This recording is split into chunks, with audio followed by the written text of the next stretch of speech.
You're listening to the Back Porch Talk podcast. Danny and Jason had many discussions and debates on the back porch while making pivotal investment moves with assets. That's right, with trading cards. They welcome you to the back porch and right into those discussions about current sports news with a fresh and unique twist. So come on and join us.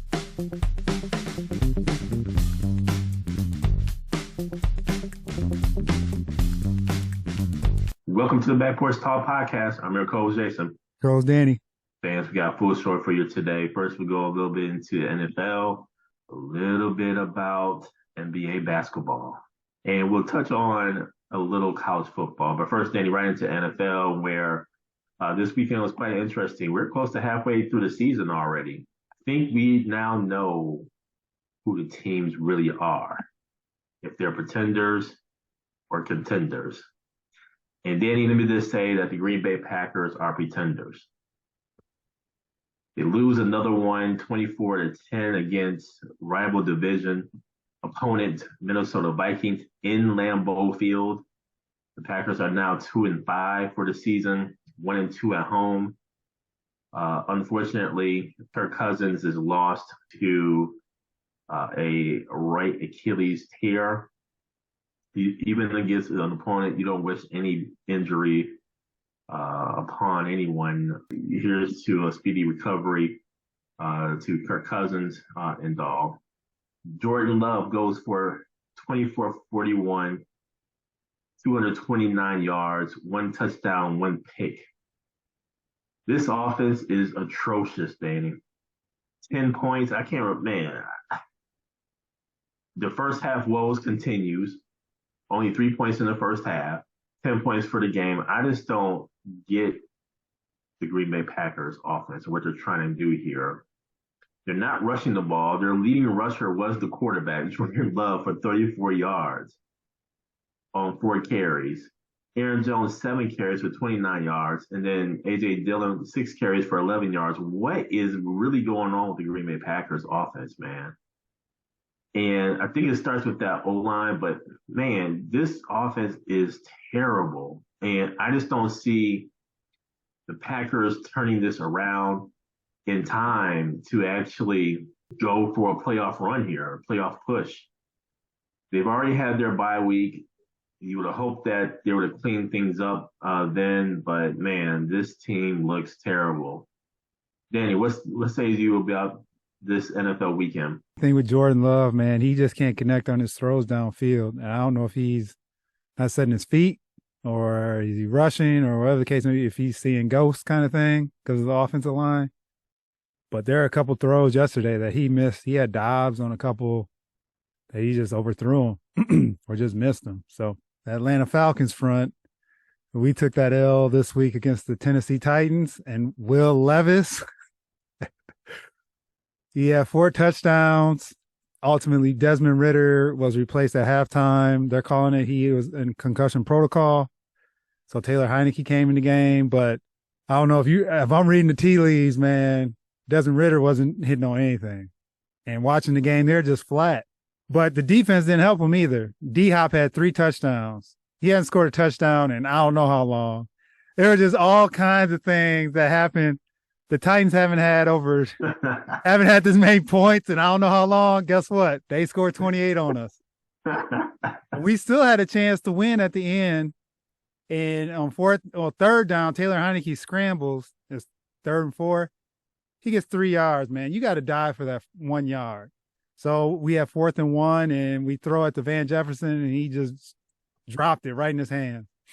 In our division, this is a pivotal point because we're still technically in first place, but we're not there. Grady Jarrett tore his ACL yesterday, so that's huge. So there's just a lot going on, swirling. Curious with the trade deadline being tomorrow, if any moves are made. But with the offense doing what it did and ultimately coming back with the defense, that secondary was terrible. I don't know what the safeties were doing in this game. But D-Hop had a career game on us, and it was just a disappointing loss to lose to Will Levis in his first game as a quarterback in the NFL. And now, Danny, on to college football.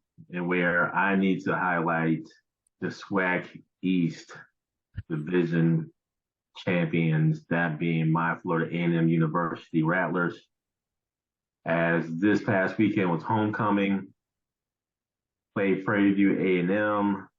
We went ahead and blew them out, 45-7. Jeremy Musa, 14 for 25 for 272 yards, 3 interceptions, and a pick. And that pick was basically a punt. They showed up in the first half. Finally, they showed up in the first quarter. The defense was just rolling.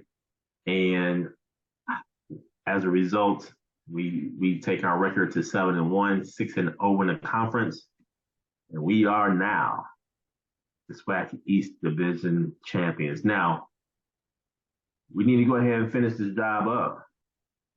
We can celebrate this a little bit for a day, but we got to keep it pushing, man. You know, we got bigger goals here.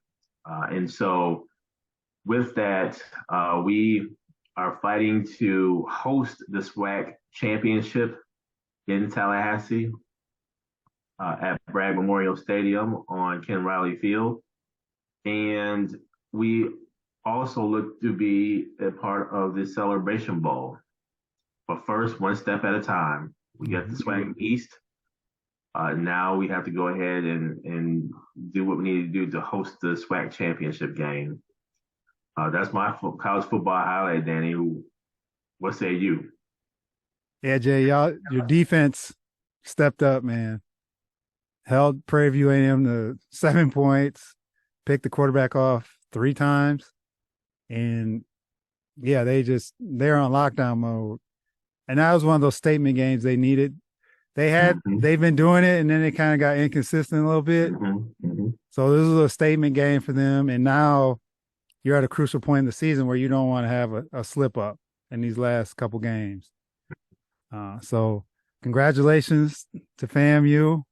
And now, like you said, now it's bigger goals in mind and see what they can do and see if they can continue on from the defensive end. I think it's the defensive end. If they can hold it down, that'll give the offense confidence to do what they need to do. Now, Danny, on to a little NBA basketball. And let me just say this. This has been frustrating already. We're only 2 games in to the season. And I don't know what the hell going on with Milwaukee Bucks, man. First game, okay, we understand that it was Dame's first home game.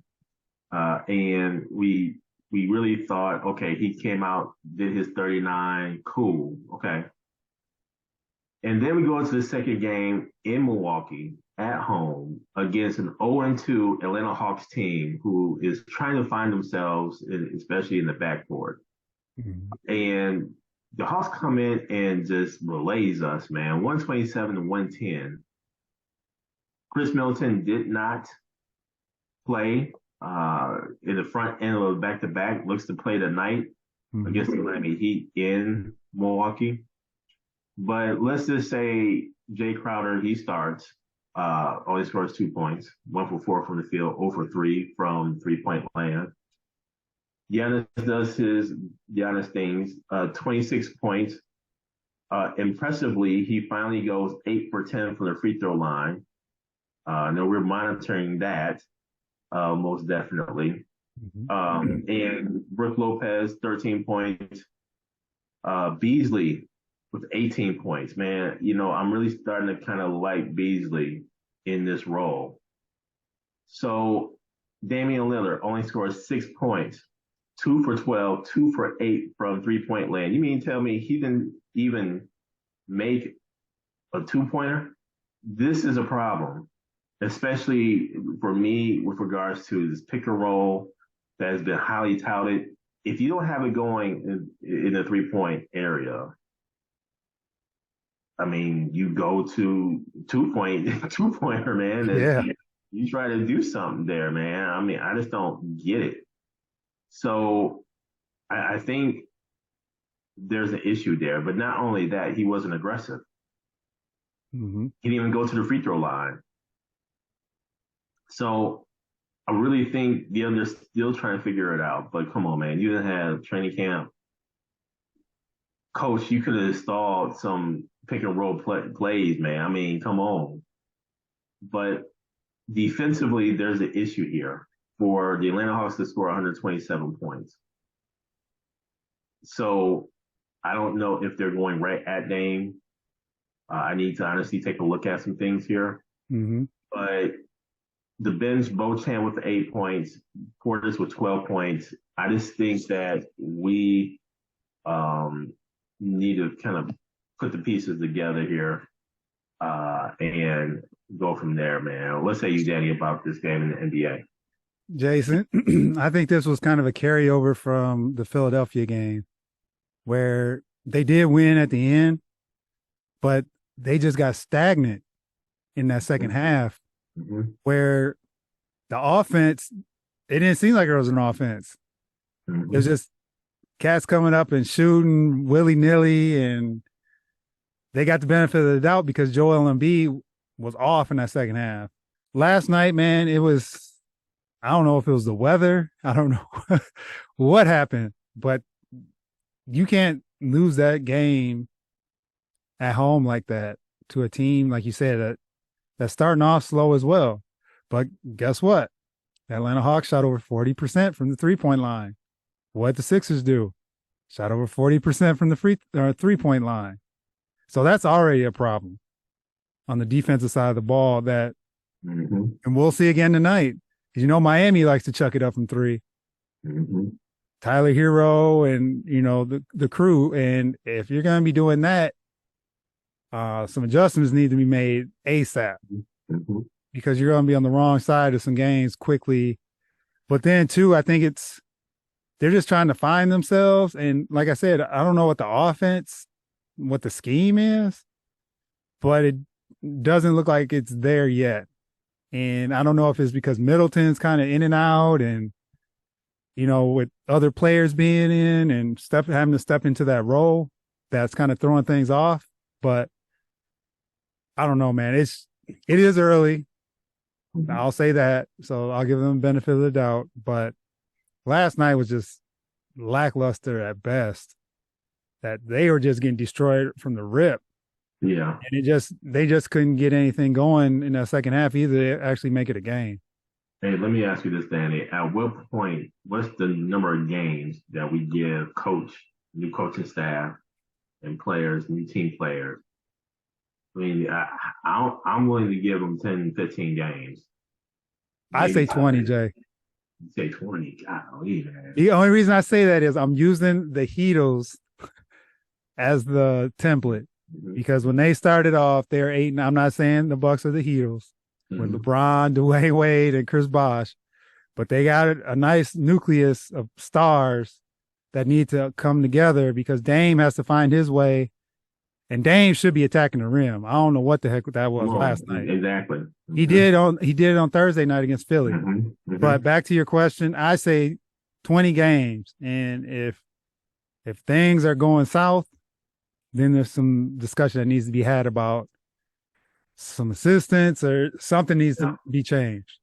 Here's my concern with that, though, Danny. You just named LeBron, D. Wade, and Chris Bosh. That's 3 superstars. We just added 1 star. The all-time 75 player. Granted, we have new coaching staff, but to me, if the offense is looking lackluster, if they're looking lost, to me, that's effort / especially on the defensive side of the ball. But come on, man, offensively, to me, there has to be the scheme put in place. And to me, they knew that they were going to rest, or they knew they were going to slowly, pull in Middleton. Yep. So I don't know, man. It may have been just one of those games, but man, we're behind the Boston Celtics. What I mean by that is, from a coaching staff perspective, they're ahead of us because they at least have, for the most part, their head coach already in place. Last year, he learned from being last year's first year coach, etc. On top of that, then they have Jeff Van Gundy, who is monitoring not only the team but really analyzing the opponent. So the Boston Celtics are ahead. And granted, this is a long season. I just don't like how we're starting. We should have blown, to me, we should have blown out Philadelphia 76ers. That game was a blowout. Yep. Sixers came back. Dame was he was driving, being aggressive, going at Joel Embiid. So I don't know what happened this go round, but I'm just not liking just the flow here with the Milwaukee Bucks right now. Thank you for joining us at Back Porch Talk Podcast.